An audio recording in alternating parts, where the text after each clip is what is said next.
Welcome back again. In this lesson, I discuss matrix minima method. It is also called least cost entry method. I specify here.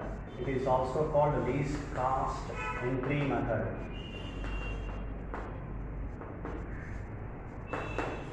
So, how this is going to be calculated? What is the procedure?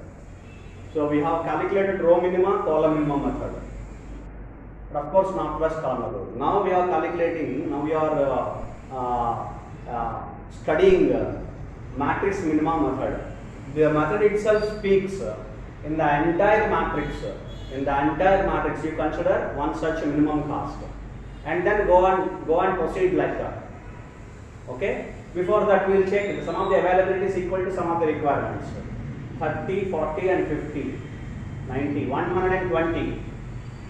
35, 25, 60, 28, 32, 120, 60 plus 60. So, some of the availability is equal to some of the requirements. Therefore, we can proceed the problem further. That now, we have to consider one such minimum cost in the entire matrix, that is in the entire transportation table. We consider transportation table is nothing but transportation matrix. The two terminology we have, transportation matrix and transportation table. In the transportation table, which means in the transportation matrix, we consider the entire transportation table, transportation matrix, and consider the minimum cost. What is the minimum cost? 5. 5 is the minimum cost. Make the allocation here. That is what I explained previously also. The method explains, the method gives in which particular cell the allocation is going to be made. The method explains only the thing in which particular cell allocation is going to be made. The remaining all we have to calculate. Then the entire transportation table, this is the cell it is required to calculate, that is allocate the quantity.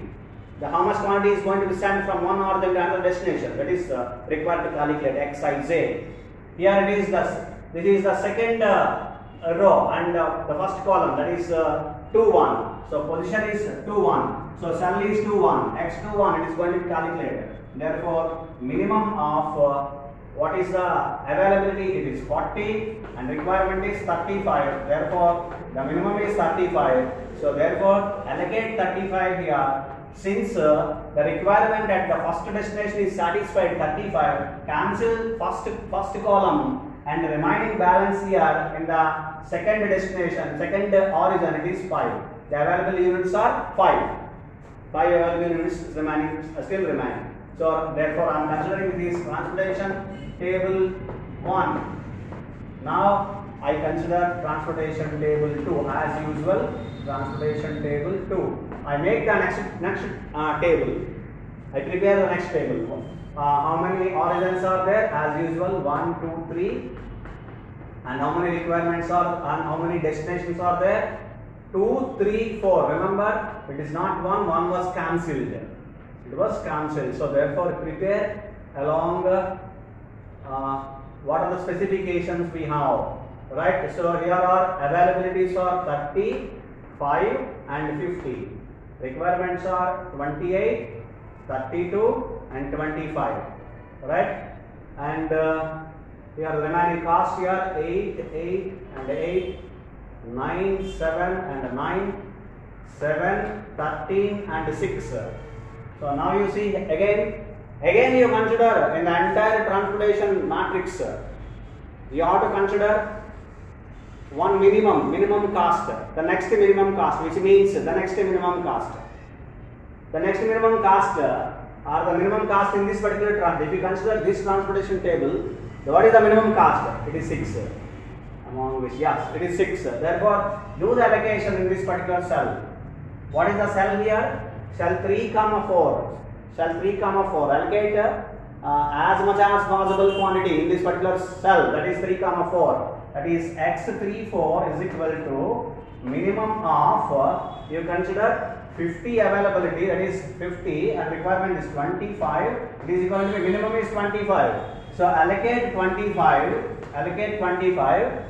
and if you observe here, the requirement at the destination 4 is satisfied, hence cancel fourth column, remaining availability here 25,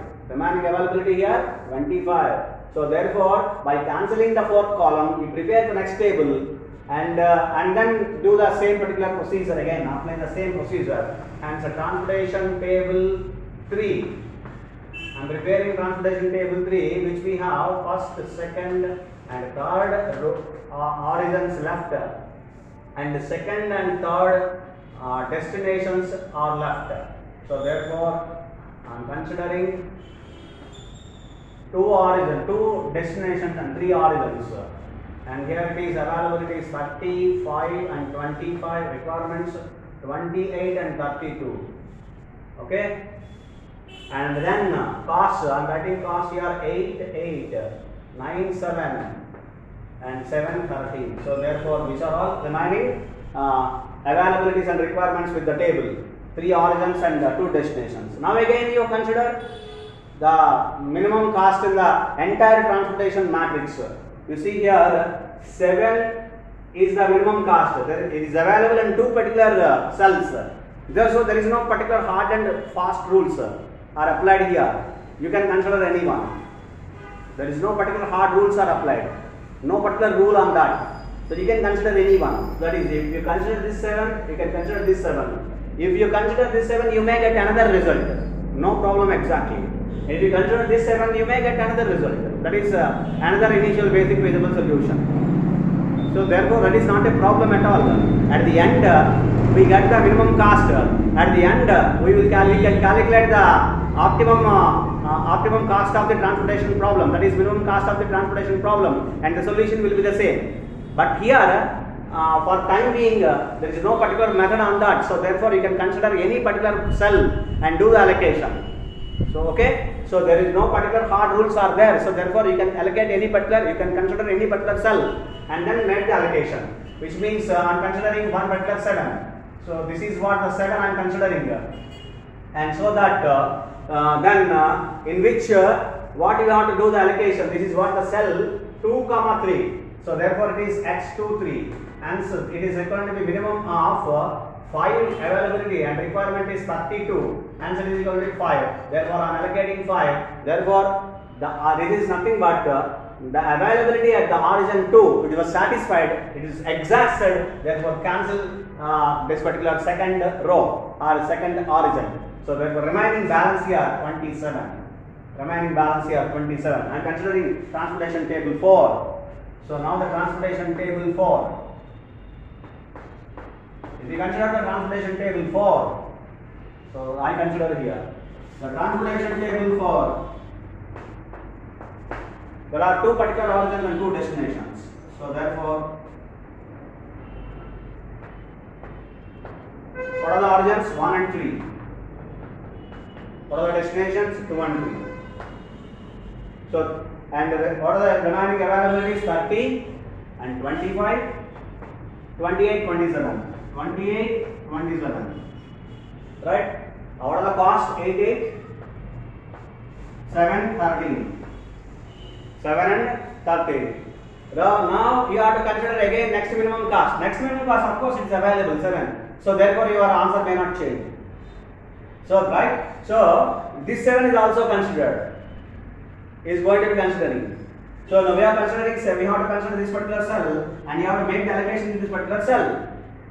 So therefore, in this this is the cell 3, 2. So therefore x32 is equivalent to be minimum of 25 and 28, in which you have to allocate is equivalent to 25. So allocate 25 here. 25 it is in the third origin. So therefore the availability at the third origin is exhausted. Therefore cancel third row or third origin. Right? So therefore remaining balance here 3. So next go to the transportation table 5. What is transportation table 5? It is one particular row. it is one particular row, hence you consider this is the first origin, only first one origin and two destinations, 2, 3, and availability is 30, requirements are 3 and 27, the costs are 8 and 8. I explained you in the last previous methods very clearly that if you have a single row or a single column, no need to apply the method. Directly you can allocate the allocations of quantities which are going to be sent from one origin to the destination, right? So therefore, I am directly indicating 3. This is 27 we can send, so that 30 is satisfied. For this origin, 3 units have sent from this for this destination. 3 units have been sent from this particular origin, and for this destination 27 units have been sent.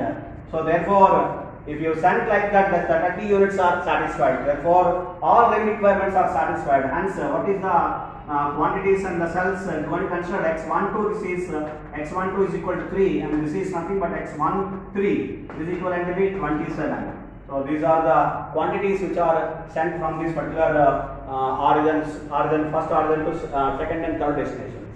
So therefore, this is what the problem. Now I specify, I write the two particular points.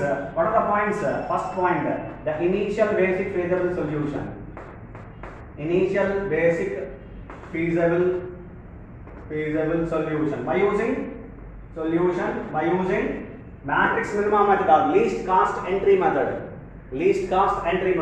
The solution is x21 is equal to, you write in an order, just I am indicating all the values now from one table to another table. x21, x34 is equal to 25, x23 is equal to 5, and come to the next transportation table. x32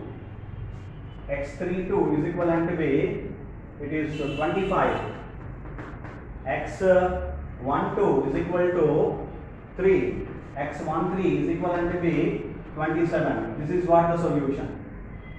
Initial basic feasible solution. Now, second point, the total transportation cost.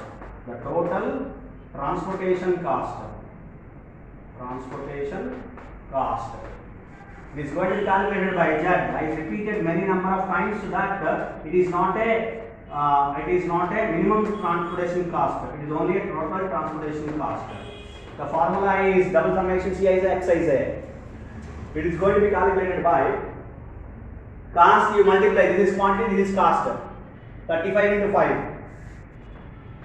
35 into 5 plus 25 into 6 plus this is 5 into 7 plus this is what the next one is 25 into 7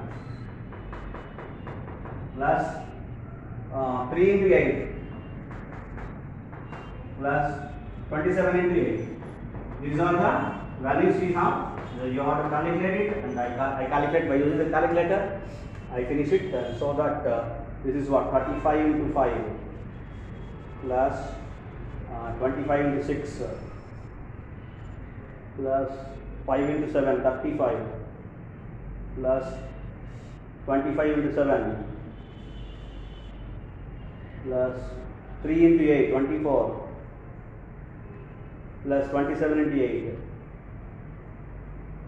The final value 775. So it is nothing but rupees 775 the total transportation cost by using the matrix minima method.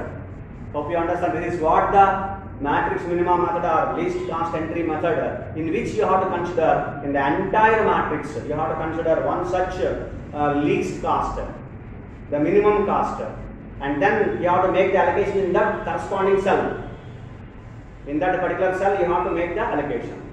Similarly, next minimum, and then you have to continue this procedure until and unless all remaining requirements are satisfied, like this. Hope you understand. This is what the problem I have explained. The procedure I explained through the particular problem. The problem explained and the procedure also I have explained.